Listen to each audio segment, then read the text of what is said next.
This is Stephen Ng from senTV at the media date of the 2020 Canadian International Auto Show.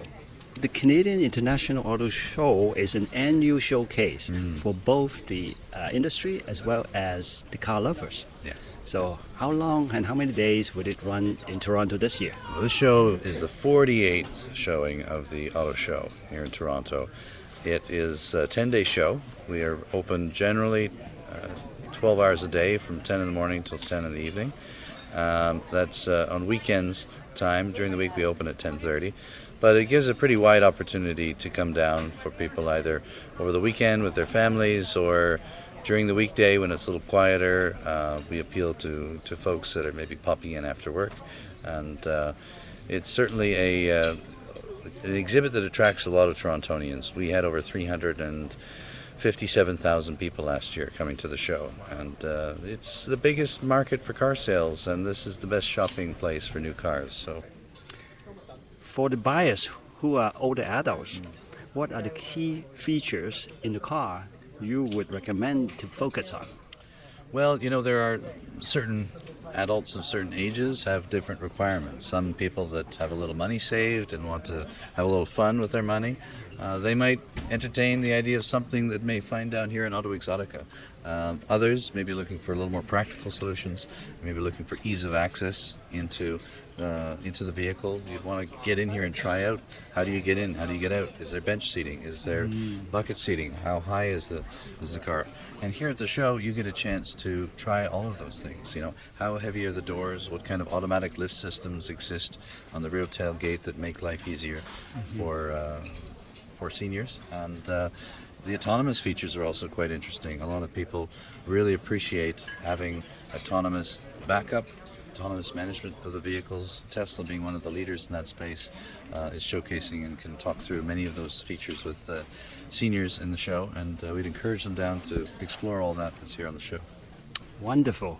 We are so excited to have the opportunity in seeing all the state-of-the-art, truly remarkable vehicles all under one roof. Yes. Thank you so much for your time and information today, Pleasure. Mr. Campbell. Thank you very much for coming and sharing with your audience. It's great. Great. Take care. Take care. Good job. This is Ben from senTV. How are you? Hi. My name is Ben, and your name is? Patrick, nice to Hi, meet you. Patrick. Hi, Patrick. I would like to ask you a question regarding to BMW. Sure. What do you see about the future of an electric car and the BMW brand? Of course. So electric cars are a big part of our future. You see here we have the M Vision Next concept, which is actually a blend of our performance vehicles, our M vehicles, and electrification. And that's where we see the future going. So we want to be able to balance that performance that BMW is known for with electrification. So we have a number of products coming in the next few years that all focus on electrification and as well as hybrid powertrains in both our core models. So for example, we have the i4 and the iNext concepts, which you would have seen. Those will come to fruition next year, and you'll see more news on those. And as well, the M Vision Next that we have here, the concept vehicle, that speaks to where our high performance M brand is going with electrification as well.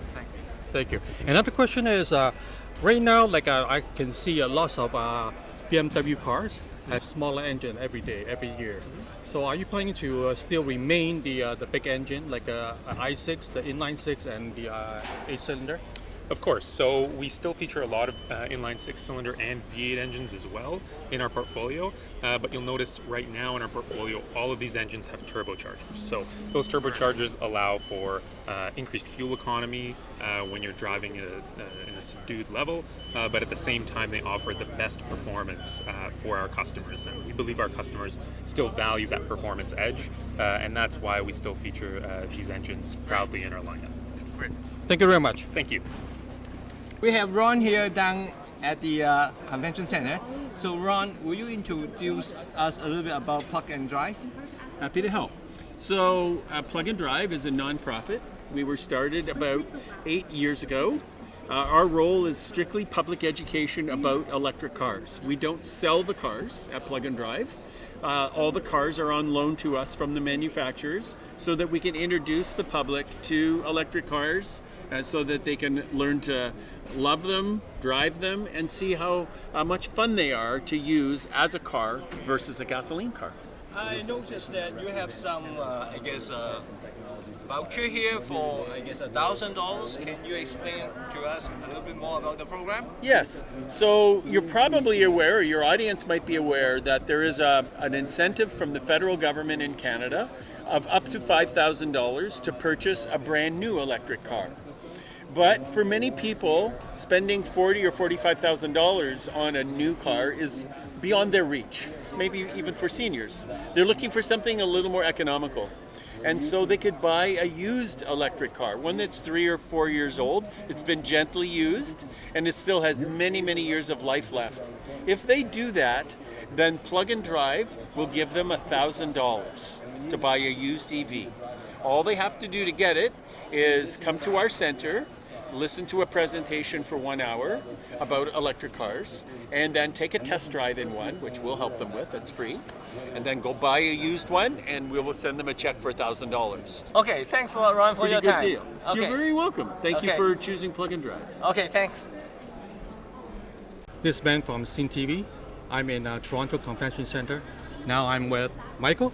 Yes, How are you, Michael? I'm doing well, thank you. Good. Hi. I would like to ask you about the drone ecosystem. Can you tell us a little bit about it? Sure. So, Drone Delivery Canada is a drone logistics company, meaning we sell a turnkey solution of unmanned drones for cargo.